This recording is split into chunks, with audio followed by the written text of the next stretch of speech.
Podcast may have affiliated or sponsored segments. Any affiliated links or sponsored segments will be disclosed to comply with FTC guidelines and to be transparent with our listeners.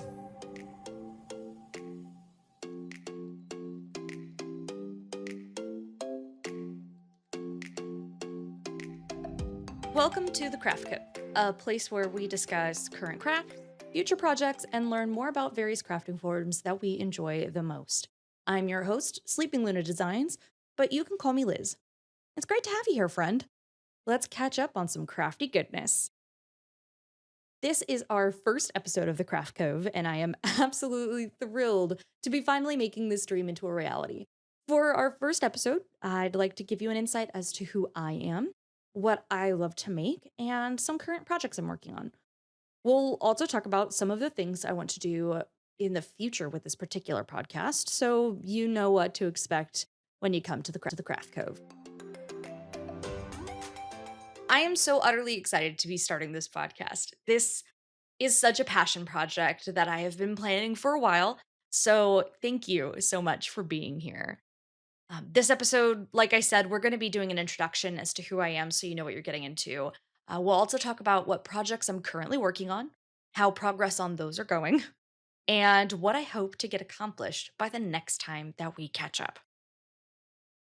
So I'm Liz. I run Sleeping Luna Designs, which is currently a cross-stitch and accessory brand online. You'll find us on Etsy. On the date that this podcast is being released, I am turning 29 years old. I live in the Pacific Northwest, but I was born and raised in the deserts of Arizona. I am so excited to not have a summer with a 115-degree Fahrenheit day. It is beyond amazing. I am engaged, so you will hear me talk about my fiance on occasion. Online, he does go by Frozen Mirage. Most of the time, I shorten that up to Frozen. He doesn't cross stitch or crochet or anything of that fashion, but he is an artist, and I'm pretty biased. I think he's fantastic. Sometimes the things that he draws actually get converted into cross stitch patterns, so you might see his art pop up on occasion. An example would be the baby Cthulhu pattern. You might have seen a finish of it or something somewhere, but that was originally a Frozen Mirage art piece. You'll also hear about our two cats pretty frequently. We have two black cats. The first one is Jack. He is our oldest cat at 13 years old. He's either a major cuddle bug or an annoying, screaming, food demanding demon spawn. It's either one extreme or the other. And Luna is our younger cat, and she's actually the mascot here, and she's the reason why Sleeping Luna Designs is Sleeping Luna. She's almost 4 years old, and she either loves to curl up and sleep, or she likes to run around the house attacking toys, attacking the cat tree, or attacking our sliding glass door, trying to go after a bug. They're both short hair black cats. They bring us so much joy and chaos, but that's what cats are for. Crafting wise, I actually started with crochet when I was 8 years old. My mom taught me how to do a double crochet stitch when I was 8.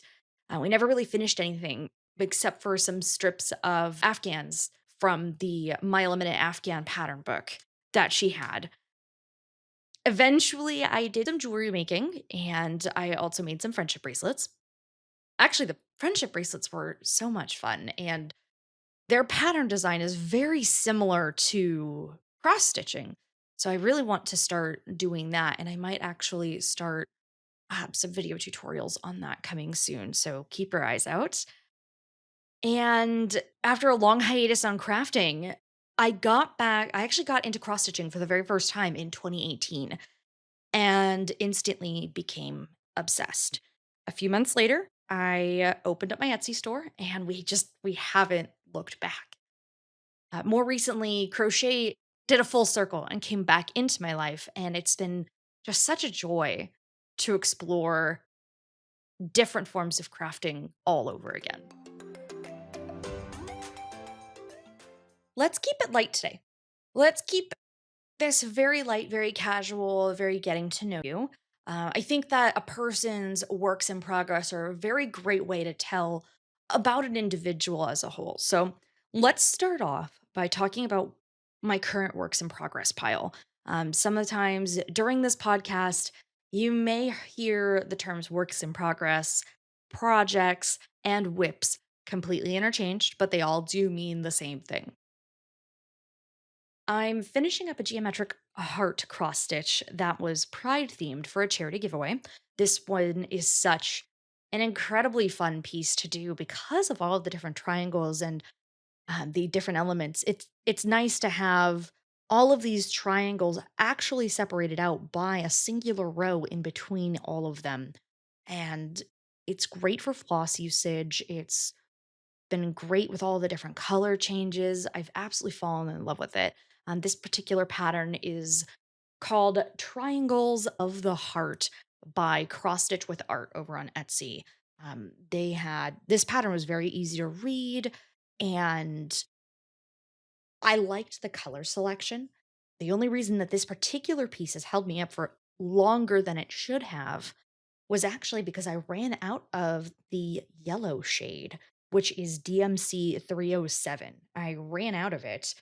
And with COVID-19, of course, going on in the world right now, it's been very hard to get into a physical store to go and repurchase any existing floss.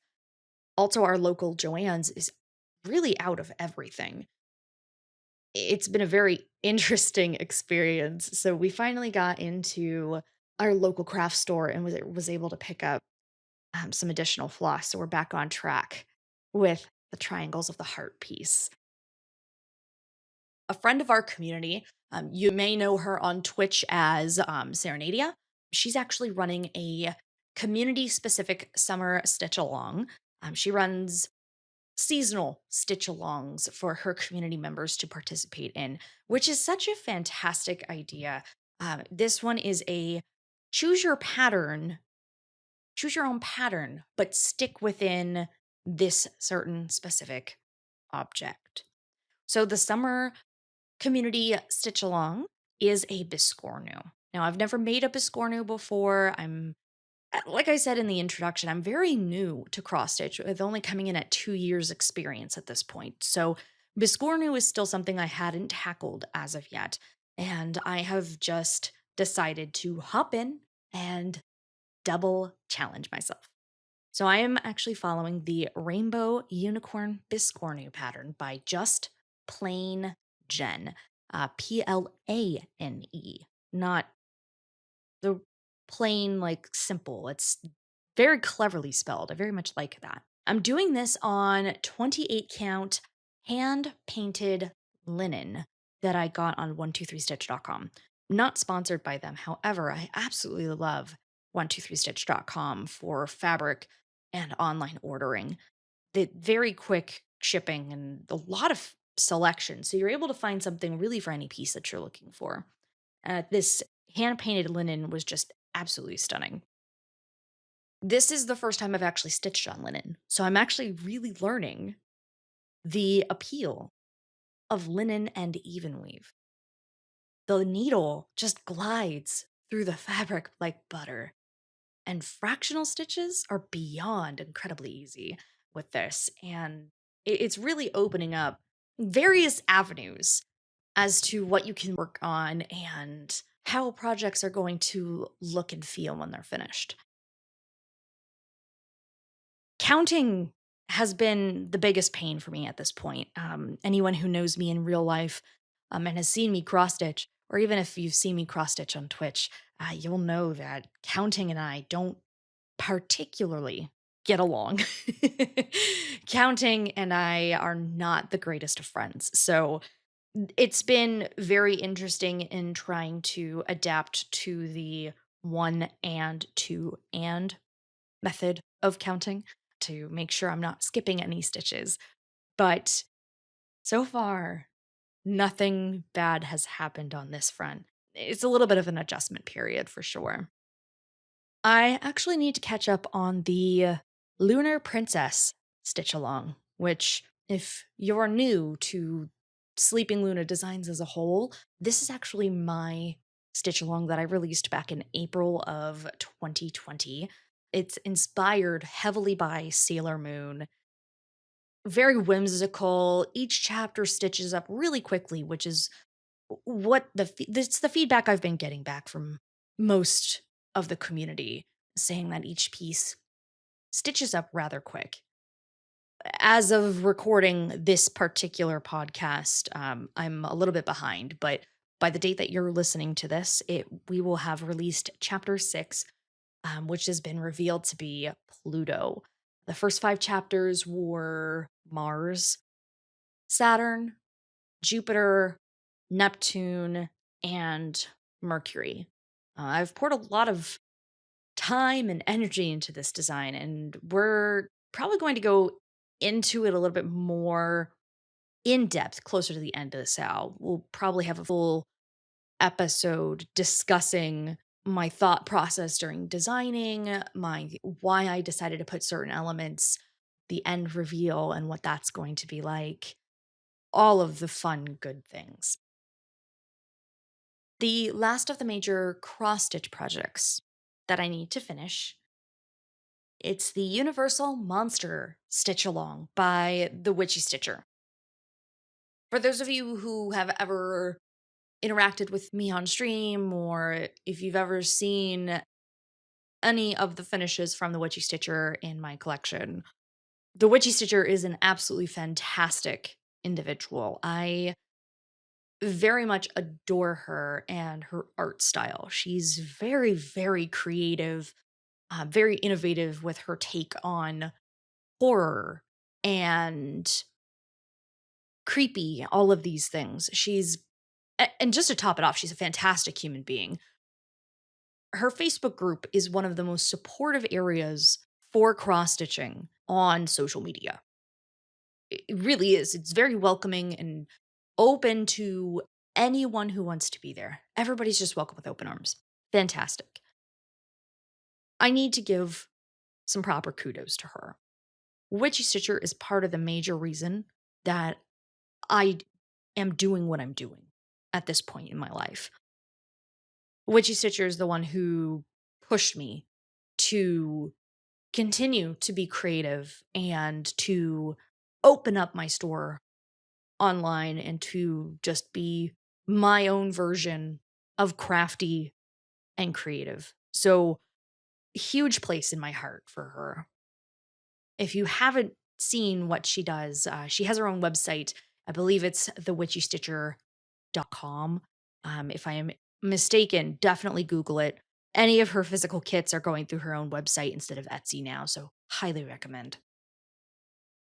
But the Witchy Stitcher Sal, the Universal Monster Sal, rather, that was her very first stitch along release.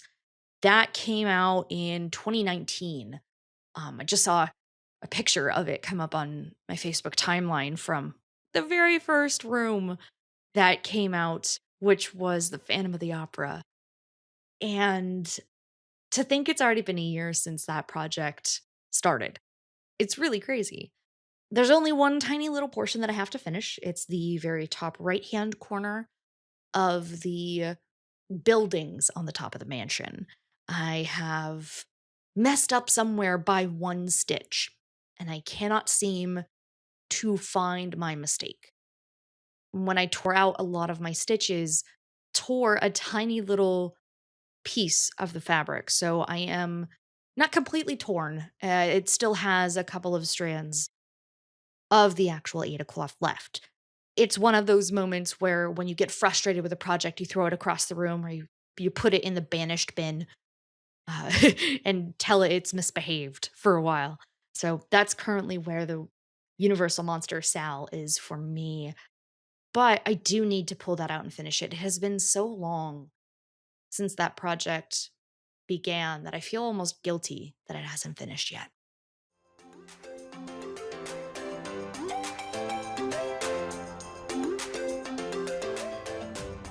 So normally this section right here is where we would hear an advertisement break in a podcast. And as mentioned at the very beginning of this podcast, this may include affiliate links or a sponsored advertisement. Today, There is no sponsored ad or affiliate information here. So instead, we're actually going to talk to you about our Twitch channel real fast. We actually stream 3 days a week on Twitch. So Thursdays, Fridays, and Saturdays, we do stream our crafting live on Twitch, whether that be cross stitch or crochet or maybe trying something new. So we would love for you to come and hang out with us. Feel free to come and join us at twitch.tv/SleepingLunaDesigns.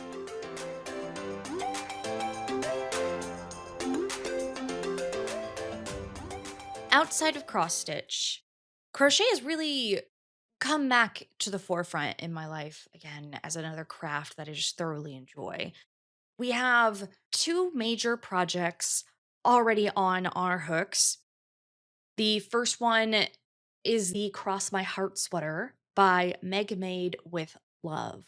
It's actually a free pattern, and it's a sweater that I believe newer crocheters should not be afraid of. The reason why I absolutely love this sweater, it's the front and back panels of this particular sweater are all one piece. It's not something that you're going to have to try to align the neck hole with or make everything perfectly blocked to stitch up the sides and somehow create an awkward neck hole, anything like that. The front and back are one continuous piece, and the neck hole is actually created in the center of this piece by just skipping some chains or just chaining instead of fully stitching. It's been a really great piece to learn on and to get that stitching bug back. Crochet had been off my plate for a very long while, and this was that first pattern that really got me back into it. The other reason I've been really loving this, it was my first project to actually work with an ergonomic crochet hook. Ergonomic crochet hooks, of course, have their advantages and disadvantages. But for me, the big appeal for an ergonomic crochet hook is that I have issues with tension. I have TMJ, and I noticed that TMJ, like just lately, that TMJ, yes, of course, it's clenching of the jaw. So, how does that relate to your hands? For me personally, when my TMJ gets really bad, I tend to grip things harder. I tend to do everything a little bit more on edge. And when my TMJ is really bad, what I've noticed in my crafting is I will hold my crochet hook. For context, what I'm holding in my hand right now is it's just a standard metal crochet hook. When I'm holding this with that flat edge in the center, I'll clench it really hard, and then I will push the back of it into my hand further while also holding on to the front with my thumb, almost pushing it into my hand diagonally. I notice this is an issue for me when it comes to my tension, and it's never consistent. It's the stitches aren't the same height. It just looks bad. So I switched to an ergonomic crochet hook. This one being the Furls Streamline Swirl hooks. It was in the color Cafe. And once I switched to that, I noticed my hand, even when the TMJ was bad, I wouldn't grip it as hard because it conformed into my hand. That conforming into my hand was just exactly what I needed in order to really get back into this hobby without feeling deterred that all of my stitches were going to be uneven, the gauge wouldn't be correct. And for me, that hook really solved all sorts of issues. So, ergonomic crochet hooks are now my favorite thing in the world. If you hear me promote those beyond all insanity, it's just because it's really worked to help even out my stitching. We have one other crochet project on the books. It is the Chevron crochet blanket by Easy Crochet. This is also a free pattern. I'm using some Karen 1 pound yarns to actually complete this one. I had some extra in my stash. I have a dark gray and a dark navy blue to complete this particular blanket. It's a gift for a friend actually, and it's coming out really well. It's all half double or no, it's actually not half double crochet stitches. It's all single stitches, which a single stitch blanket really does fly by when you're just not thinking about things. So it's going really well with that.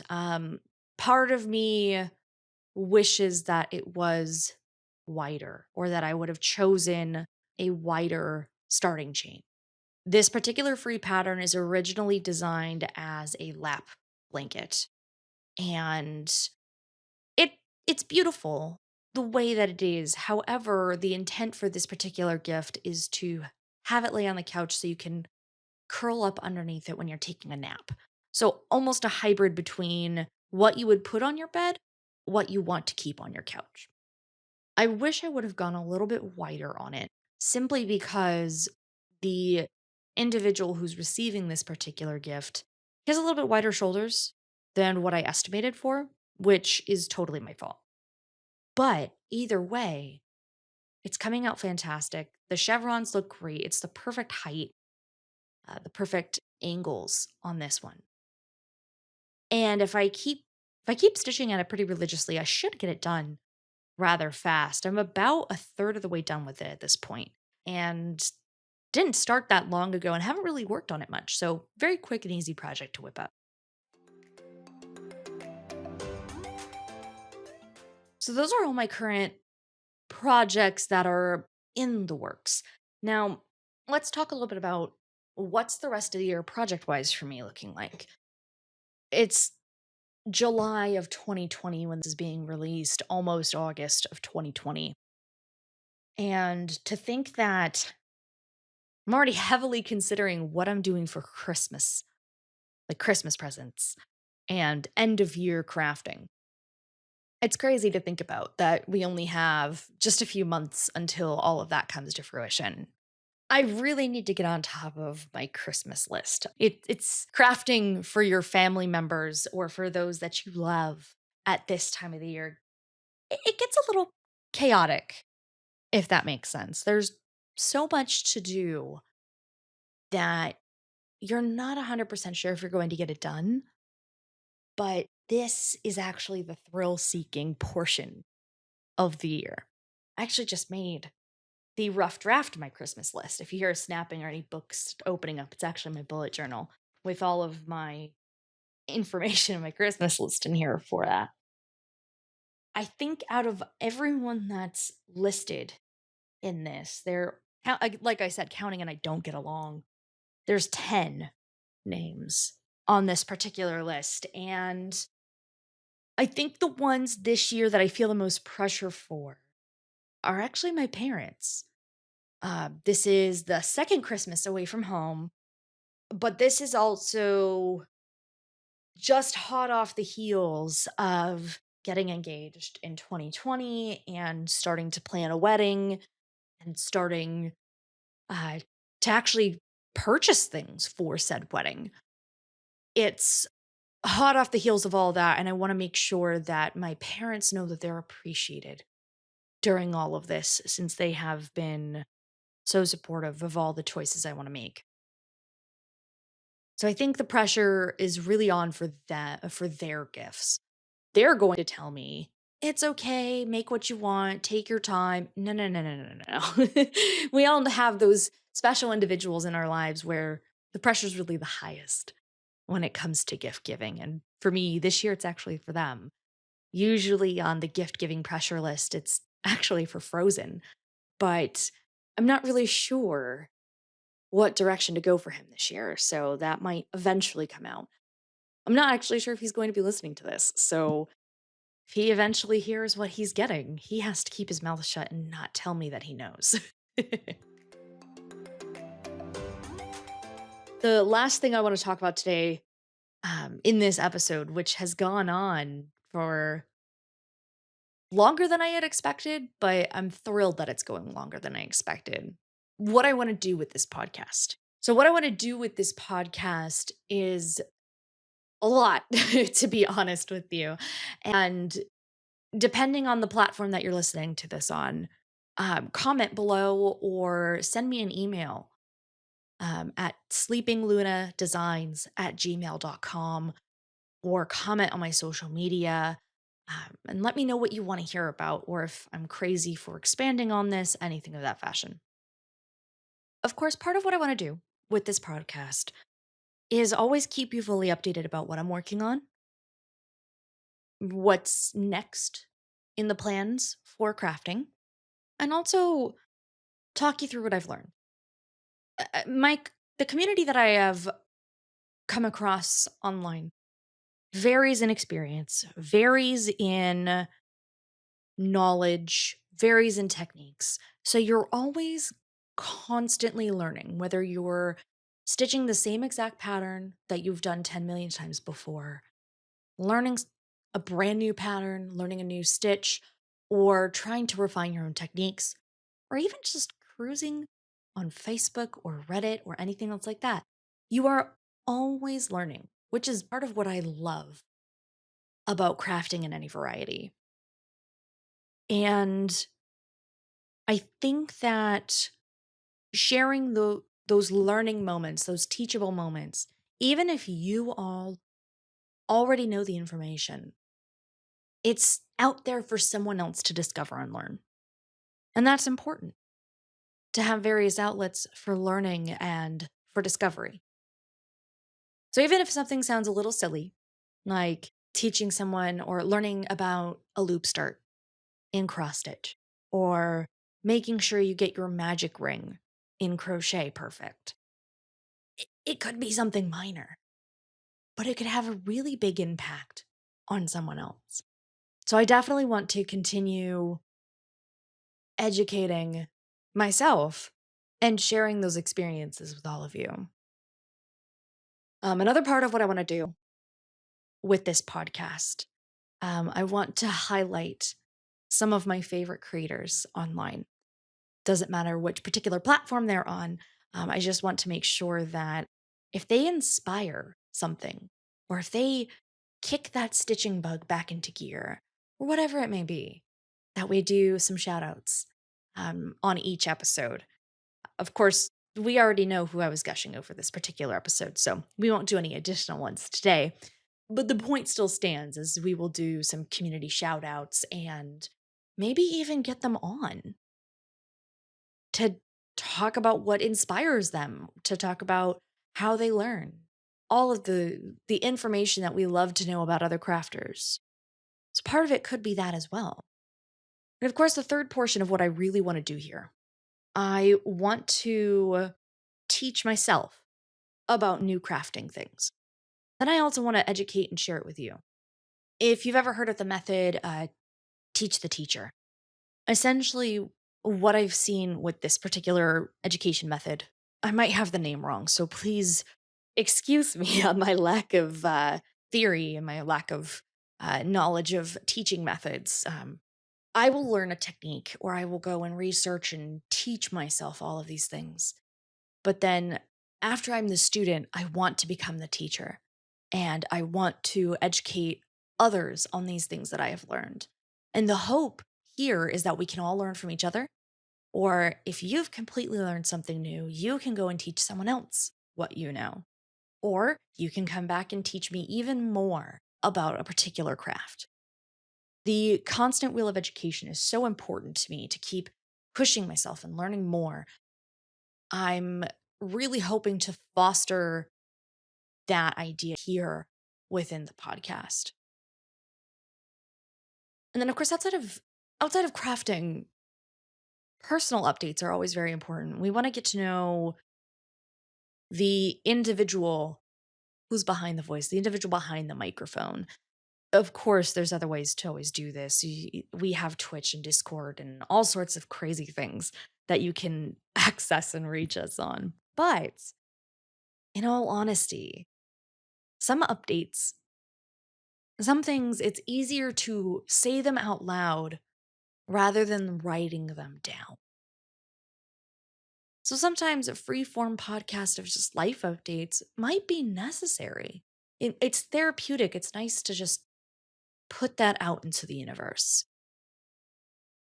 And with that all being said, that's all of our updates here at the Craft Cove today.